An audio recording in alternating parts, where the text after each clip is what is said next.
안녕하십니까, 김재화입니다. 커뮤니케이션 스킬에 대해서 강의를 하고 있는데요. 오늘은 표준어와 맞춤법에 대한 내용을 함께 공부해 보도록 하겠습니다. 그렇습니다.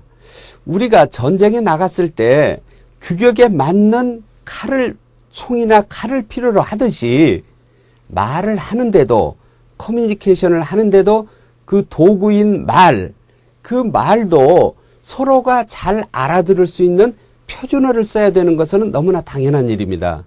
그런데 우리는 지역 사투리가 있게 되는 것이고, 또 특수계층의 은어나 속어, 비어 같은 것이 있기 마련인데요. 너무나 당연한 원칙은 표준어를 써야 됩니다. 자, 그런데 이렇게 말하는 사람도 있습니다. 강호동을 봐라, 이경규를 봐라.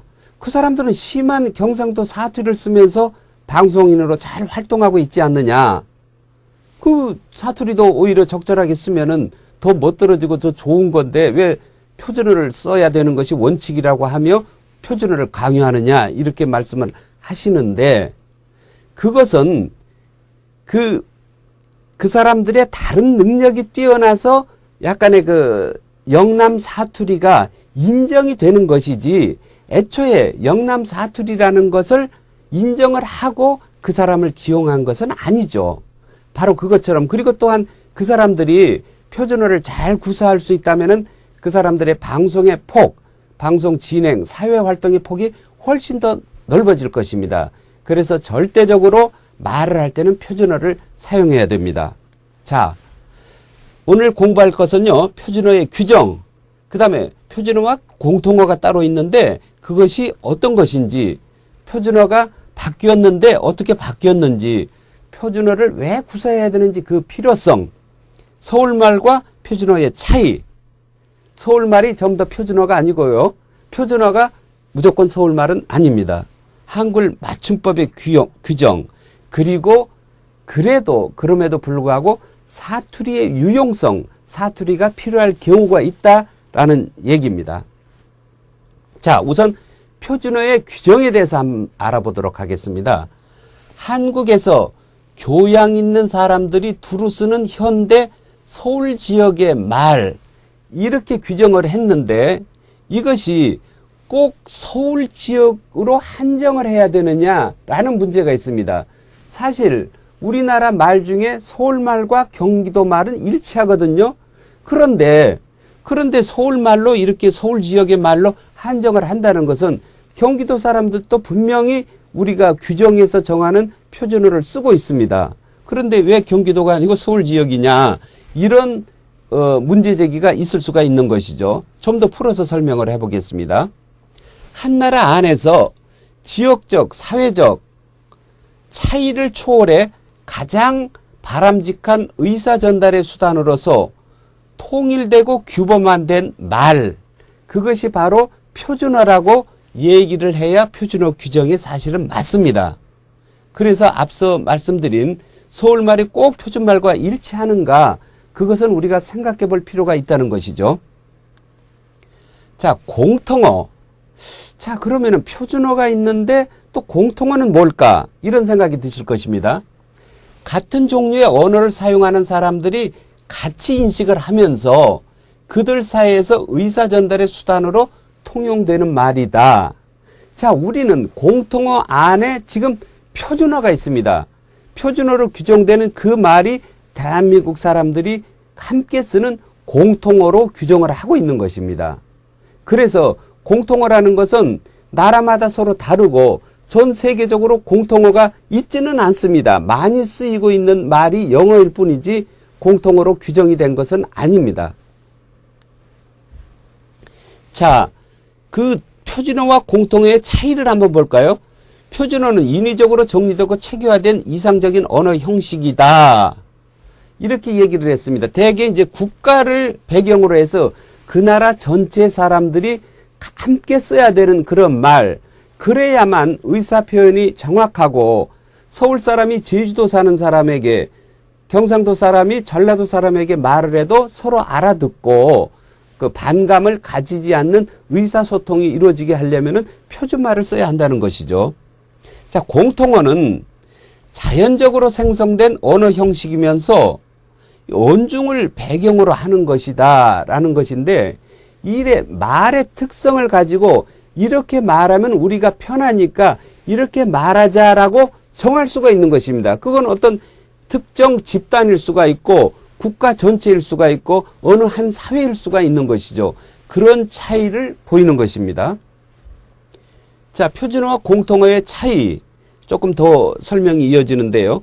대체로 서울말은 우리 민족 사회에서 공통어가 되지만은 현실적으로 남한과 북한의 표준어는 일치하지 않고 있습니다. 그렇습니다. 우리는 한글이라는 문자를 그리고 한국말이라는 언어를 남북한이 동시에 쓰고 있지만은 두 나라의 어떤 문제가 있어가지고 그쪽은 다른 말을 쓰고 있고 우리는 또 다른 말을 쓰고 있습니다. 자, 그런데 우리가 쓰고 있는 이 한국말이라는 말은 공통적으로 남북한이 동시에 쓰지만은 그 안을 들어가 보면은 한국의 표준말, 북한의 표준말, 정확하게는 대한민국의 표준말과 뭐 조선민주주의 인민공화국이라고 칭하죠. 북한의 표준말은 또 따로 있는 것이죠. 자, 표준어는 여러 방언 중에서 선택되는, 방언은 사투리를 말하는 것이죠. 중에서 선택되는 것이지만은 공통어를 바탕으로 하며 교육이나 방송 등을 통해 보급되고 공식 용어로 사용된다. 그렇습니다. 그래서 지금 그 뉴스를 보면은 오락 프로그램에서만 사투리가 허용이 되고 그 뉴스의 주도권을 가진 앵커나 기자들은 사투리를 써서는 원칙적으로 안 됩니다. 그러나 인터뷰를 하는 사람이 전라도 사람이다. 그러면 전라도 사투리를 뭐 어쩔 수 없이 쓸 수가 있는 거고요. 그 말을 알아듣기가 힘들면은 그 진행하는 기자나 앵커가 그걸 바로 잡아줘야 하고 아니면은 자막 처리라도 해서 잡아줘야 되는 것입니다. 자, 그런 식으로 해서 교육이나 방송을 통해서 보급되고 널리 활용하자라는 것이 표준어의 그 규정인데, 그 공통어는 또 이런 그 두 가지 말이 이렇게 전체를 어우르는 그런 말을 공통어라고 할 수가 있는 것이죠. 자, 표준어가 사실은 어떤 그 개정 내용이 이렇게 있었습니다. 현재 중류급 사회에서 쓰는 서울말을 교양 있는 사람들이 두루 쓰는 현대 서울말로 이렇게 내용을 좀 바꾸었고요. 개정의 요점은 표준어 규정의 세 가지 조건, 사회, 시대, 지역을 고려를 해서 바꿨습니다. 그래서 표준어의 성격이 어떻게 바뀌었냐? 첫째, 사회적 조건으로 교양인이다. 그렇습니다. 교양을 갖춘 사람들이 쓰는 너무 이렇게 상스러운 표현이나 그리고 수준이 낮은 말을 우리가 표준어로 삼을 수는 없는 것이죠. 그래서 교양을 갖춘 사람들이 쓰는 말, 동일한 언어를 사용하여 서로 의사 전달을 할 수 있는 사람들의 집단을 언어 공동체라고 부르듯이 그 언어 공동체 안에서 어떤 적절한 교양을 갖춘 사람. 자, 공동체는 균일한 것이 아니어서 다양한 언어 행동을 가지는 수많은 집단에 의해서 구성이 되는데 그렇지 않습니까? 뭐 학력이 좀 낮기도 하고 높기도 하고 직업에 따라서 쓰는 말이 좀 다르고 어투가 다르는데 그중에 우리가 생각하고 있는 마음속에 교양을 갖췄다 하는 그 사람의 말을, 그 이상의 말을 다 표준어로 규정을 해야지 질 낮은 수준의 말이라든지 아주 나쁜 속어나 비어 몇 사람만 쓰는 그런 은어 같은 것을 표준어에 넣을 수는 없는 것이죠. 교양인의 또 요건, 집단 성원이 사용하는 언어 형식은 출신 지역이나 거주 지역에 따른 방언적 차이가 있다. 뭐 앞서 설명한 내용들입니다. 자, 노인들의 말과 젊은이의 말이 좀 다릅니다. 뭐 학자나 의사들은 전문적인 학술 용어를 많이 쓰고 외국어를 많이 씁니다. 엔지니어들의 기술 용어는 또 일반인들이 알아듣기가 힘듭니다. 또 상인들, 그분들은 그분들끼리 통하는 또 특별한 말이 있습니다. 군인 사회에서는 또 역시 마찬가지고요. 범죄 뭐 조직원 사이에서 쓰는 말은 우리가 들으면은 짐작되는 말도 있긴 합니다만은 뭐 자기들만 알 수 있는 그런 말을 쓰기도 합니다. 자, 그런 말들, 이런 말들을 그 사회적 조건에서는 좀 걸러야 하는 것인데 이런 말들 모두를 그 표준어에다 쓸 수는 없다는 것이죠. 두 번째는 시대적 조건, 옛날에 썼던 말이나 요즘에 그 잘 쓰지 않는 그런 말들이 좀 사실은 있습니다. 그 제가 일일이 예를 들기는 뭐합니다만은 그런 말이 앞으로는 우리 표준어에 들어올지 몰라도 지금은 그렇게 쓰이지 않고 있다는 걸 좀 아셔야 됩니다. 그래서 현재나 현대의 개념, 지금 사회에서 쓰이고 있는 말이 중요하다. 그런 것입니다. 시대적 조건으로 사실은 그 옛날에는 이렇게 말을 했는데 지금은 또 이렇게 말한 경우로 좀 시대적 변화에 따라서 바뀌어지는 말 쓰임새와 발음이 있습니다. 그런 것들이 지금 뭐 이를테면은 노년층은 김밥을 맛있다로 발음하는데 이거를 대개 요즘 젊은 사람들은 맛있다 그러지 맛있다고 그러지 않습니다. 그런데 이것이 예전에는 이 맛있다라고 발음하는 것을 맞다고 했거든요. 그런데 지금의 젊은 청장년층은 맛있네, 맛있다 이렇게만 말합니다. 그 전에 분들, 나이 드신 분들은 지금도 아, 참 맛있네, 맛있구나 이렇게 표현을 하고 발음을 하거든요. 바로 그 차이인데 지금의 현재 많은 사람이 쓰이고 있는 말을 표준어로 삼고 있는 것이죠. 그 서울말이다라는 것이 지역적 조건인데 아무래도 서울에서 모든 정부의 그 입법, 사법, 행정이 다 이루어집니다. 그걸 통일하기 위해서는 확실한 한 언어가 쓰여야 되기 때문에 서울에서 쓰이는 말이 표준어로 자리 잡을 수밖에 없는 것입니다. 자, 표준어에 대한 서울말의 설명이 이렇게 있고요. 잠깐 읽어보시기 바라겠습니다.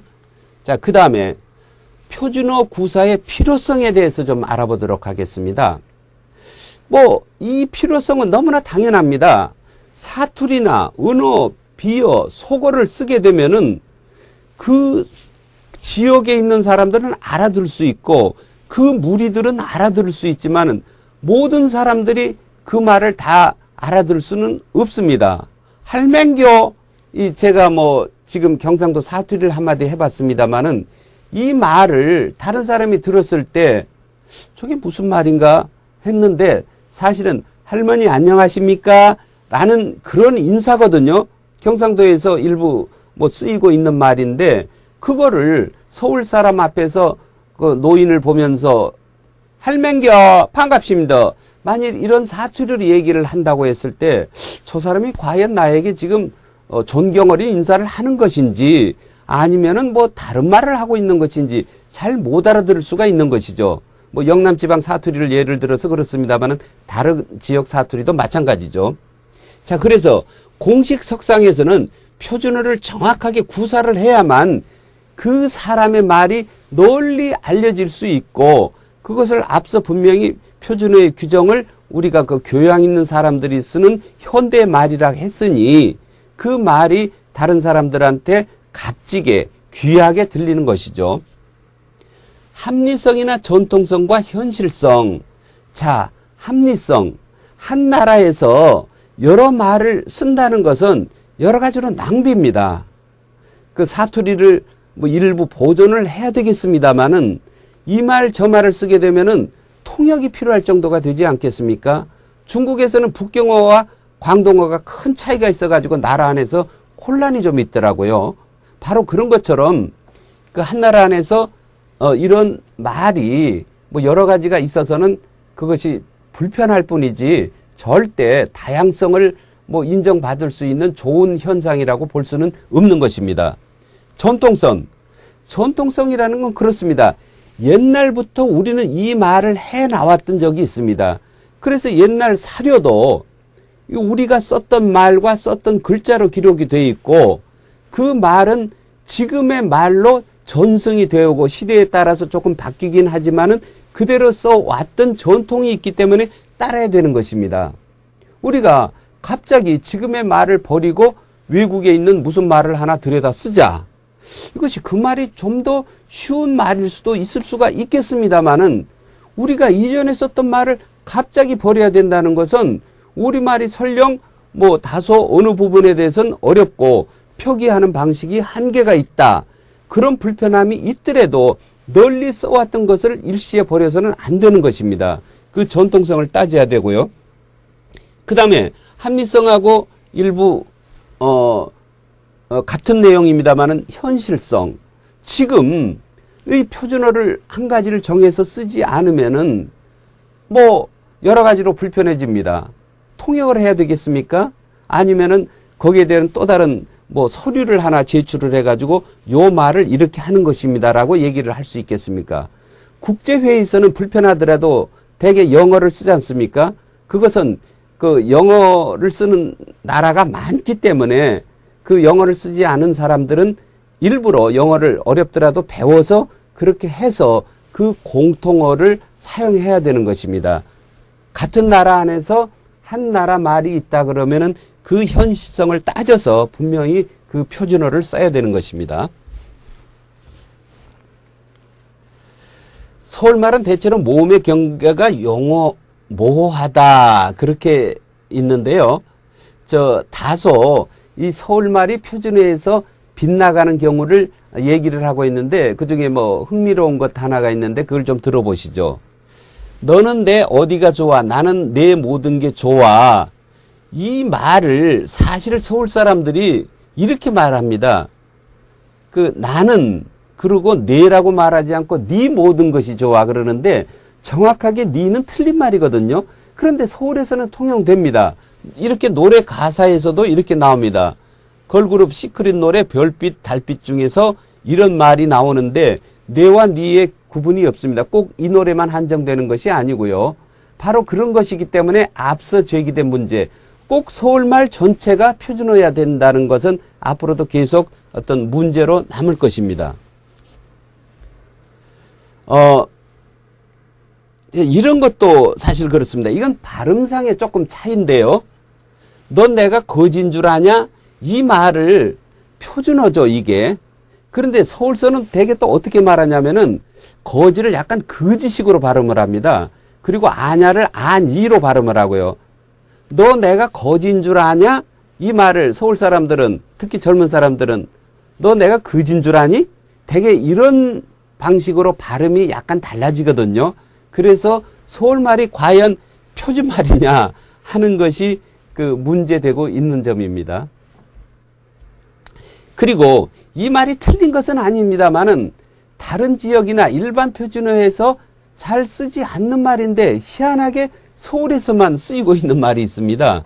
뭐 닦는다, 부신다 이런 말이 있는데 이것은 사실 씻는다거든요. 씻는다. 그 다음에 이 닦는다를 제가 여기 글을 쓰고 이거를 대개 지운다라는 것이 표준어가 되는데 서울에서는 이걸 닦는다 또는 손을 깨끗이 한다 그랬을 때 손을 좀 닦아라 그러거든요. 이게 닦는 것인데 이게 닦는 거고 지우는 것인데 어떻게 손을 씻는 건 닦는 것이라고 말을 하느냐.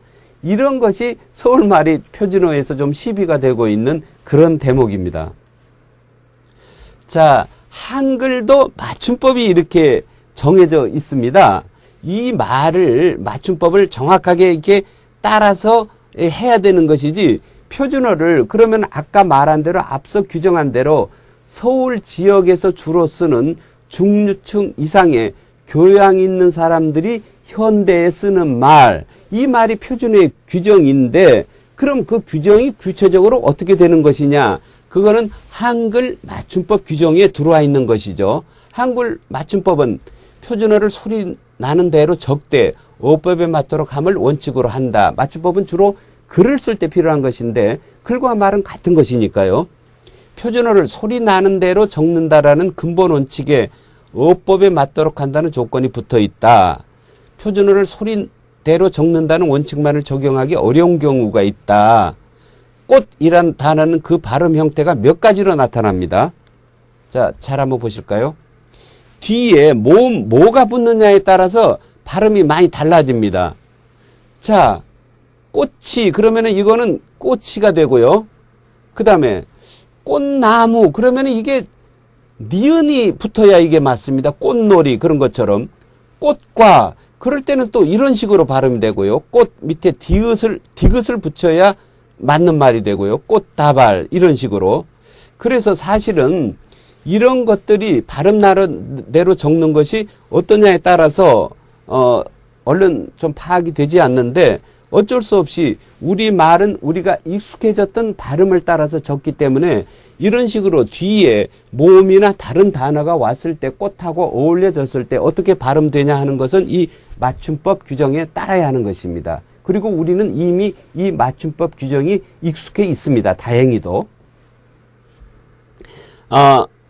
이제 어법에 맞게 쓴다. 그것이 맞춤법 규정이고 표준말의 규정이기도 하죠. 자, 여기서 이 단어를 역시 또 뒤에 어떻게 붙느냐에 따라서 이 늙는다라는 이 발음이 달라진다는 것을 나타내는 그 표인데요. 이것이 어쩔 수 없이 이런 발음으로 어간이 이렇게 좀 달라지니까 그 발음 때는 그렇게 하되 쓸 때는 그러나 늙고라고 써서는 안 되고 쓸 때는 분명히 이렇게 써야 되고 그 다음에 이것도 우리는 발음을 이렇게 발음하지 않습니다. 늙어로 발음을 하죠. 그러나 쓸 때는 이것이 표준어에서 나온 맞는 맞춤법인 것입니다. 자, 띄어쓰기 문제가 있습니다. 한글 맞춤법. 우리가 이제 연설문을 가다듬을 때나 또는 이 말을 할 때도 띄어서 말하기가 띄어쓰기에서 나타나는 것입니다. 대표적인 예가 아버지 가방에 들어가신다. 이러면은 아버지가 무슨 가방 안으로 들어가는 것이 돼버리잖아요. 그런데 아버지가 방에 들어가신다. 이렇게 띄어서 쓰거나 말하거나에 따라서 그 내용 전체가 크게 달라지는 것입니다. 그렇기 때문에 띄어쓰기는 어떻게 써야 된다라는 것이 원칙이 또 있습니다. 띄어쓰는다는 것은 다른 나라 말은 또 그 나라 말대로 그 나라 글자의 특수성 때문에 우리하고 띄어쓰기 하는 방식이 다릅니다. 이를테면 영어의 전치사는 뒤에 다른 명사가 오더라도 붙지는 않습니다.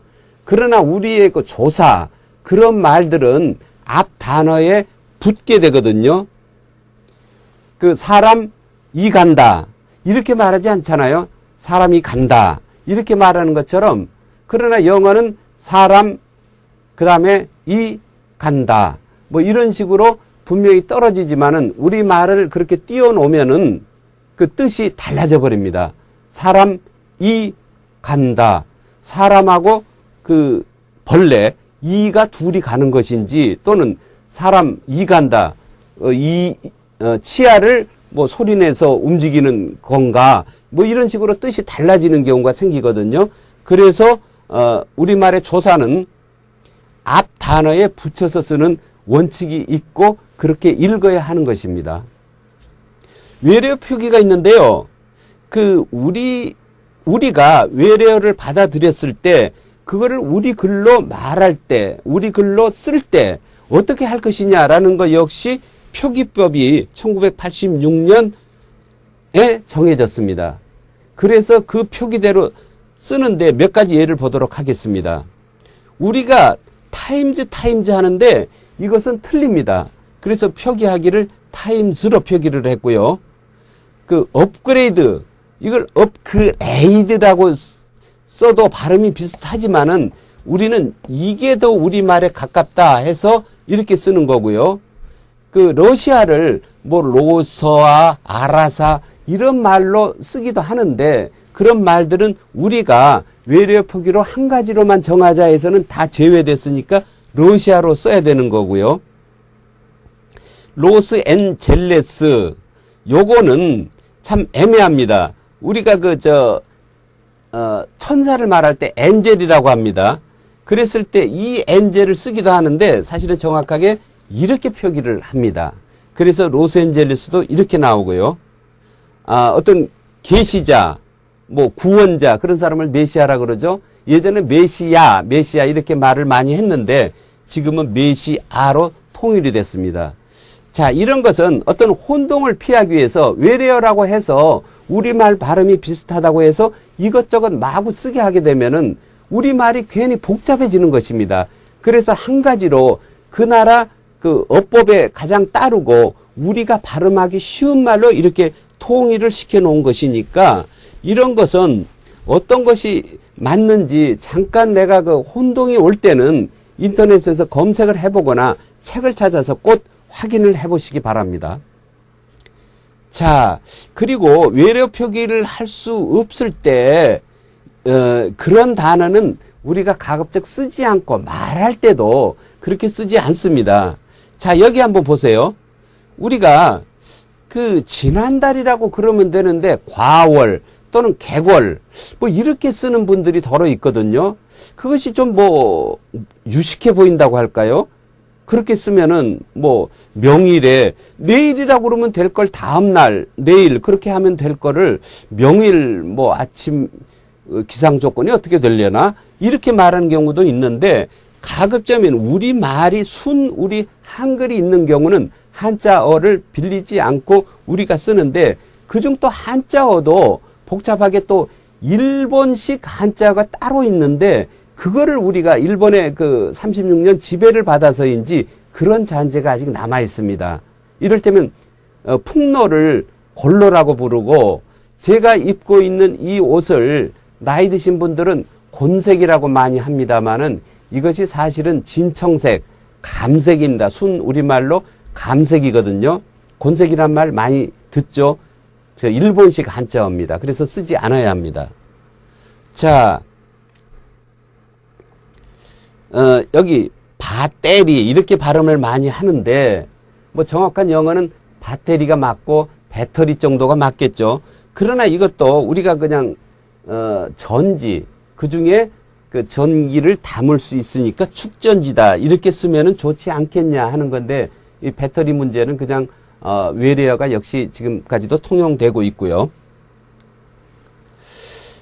자, 이것도 좀 지나치게 그 같은 한자어라도 우리가 지금은 잘 쓰지 않는 지나치게 옛날에 썼던 어려운 한자어가 있습니다. 뭐 이렇게 어떤 노인분들 앞에서 이렇게 관양이 어디신가 이렇게 말씀하시는 경우가 있는데 젊은 사람들이 잘 못 알아듣습니다. 관양이라고요? 그것이 사실은 본관을 말하거든요. 본적 어디입니까? 이러면 우리는 알아듣습니다. 그것 또한 한자어죠. 네, 저는 뭐 어디입니다. 라고 얘기를 하는데 관양 이렇게 말할 때 또 중매를 뭐 남자와 여자를 이렇게 이어주는 거가 중매죠. 그걸 옛날에는 또 매작이라는 또 어려운 한자를 썼거든요. 또 다른 거 예를 들어보자면은 순서. 사실은 우리말 차례가 있는데도 순서라고 쓰기도 하고 순서보다는 좀 더 또 어려운 한자어 수순이라고 있는데 이게 방송이나 신문에서도 버젓이 쓰이고 있는 경우를 좀 보는데 이거는 틀림없이 고쳐져야 합니다. 차례 그러면 될 일을 또는 순서 그러면 될 것을 왜 잘 쓰지 않는 고상한 척하면서 수순이라고 써야 됩니까? 그런 말은 표준에서 벗어나야 됩니다. 자, 그 외래어를 우리가 그냥 억지로 우리말로 좀 만들어 놓는 거 우리말로 개발을 해서 뭐 예쁜 말도 있습니다. 아이스크림을 뭐 얼음 보숭이라 그런다. 뭐 그런 말은 북쪽에서 쓴다고 하는데요. 그런 말 정도는 우리가 인정이 되는데 뭐 이거를 그 뭐 끝나는 마지막 음악 그걸 종곡이다 그런다. 그러면은 그 순 우리말로 하게 되면 어떤 일의 끝맺음의 음악 이렇게 좀 길게 설명을 해야 되고 한자로 쓴다 그러면 종곡 이렇게 되는데 사실은 이제 영어의 피날레가 우리한테 사실 익숙해져 있으니까 이런 경우는 그냥 쓰자 뭐 이런 얘기입니다. 자, 사투리의 유용성에 대해서 얘기를 좀 하고 있는데요. 사투리가 표준어에서는 벗어나야 되고 우리의 일상적인 의사소통에서는 가급적 뭐 절대적으로 사투리가 쓰여서는 안 된다라는 말을 이 시간에 강조를 했습니다마는 그럼에도 불구하고 우리는 사투리를 완전히 버릴 수가 없습니다. 어찌된 일인지 지역을 경계로 해서 그 지역에서만 따로 쓰는 말들이 있기 때문입니다. 심지어 못 알아듣는 말도 있지만은 그 정도 사투리로는 지금 뭐를 말하는구나 하라고 알아들을 수 있는 말은 더러 사석에서 비공식적인 자리에서는 쓰여도 무방하겠죠. 이를테면은 서울에서 부추라고 부르는 그 채소를 경상도에서는 정부지라고 부릅니다. 완전히 다릅니다. 그거를 또 전라도에서는 소풀 또는 소리라고 부릅니다. 이렇게 큰 차이를 보이거든요. 그래서 사투리가 친근하긴 하지만은 그거를 지방어 고향말로 부를 수는 있지만은 그건 특별한 경우에 쓸 수가 있는 거고 그걸 가급적 쓰지 말자는 거고요. 느낌 차이가 분명히 또 생겨버립니다. 이거는 또 분명히 사투리로 쓰게 되면은 원래 본 뜻이 좀 어긋나기도 합니다. 그러나 또 사투리가 또 생략에 또 묘미가 있습니다. 대슈 그러면은 더 이상 나 관계하지 않겠다라는 말을 아주 함축을 한 말이 되고요. 또 전라도 지역에서 많이 쓰는 거시기라는 말은 특정한 것이 잘 생각이 안 났을 때 거시기 한데 뭐 거시기 좀 하지 뭐 이래버리면 뜻이 통하는 그런 경우가 있기 때문에 이 사투리가 때로는 이런 식의 유용성도 발휘하긴 합니다. 자, 오늘 표준어와 그리고 맞춤법에 대한 그 중요성 그리고 필요성 그렇게 해야 되는 당위성에 대해서 얘기를 했습니다. 자, 우리나라는 뭐 좁습니다. 그럼에도 불구하고 아직도 알아듣기 힘든 사투리가 곳곳에 존재를 하고 있고요. 맞춤법도 좀 혼란을 겪고 있습니다. 그러나 내가 공식적인 자리에서 스피치를 할 때, 대중연설을 할 때, 1대1 어떤 그 면대면 대화를 할 때는 가급적이면 표준어를 잘 익혀서 써야 서로에게 편리함을 줄 것입니다. 오늘은 여기서 마치겠습니다. 감사합니다.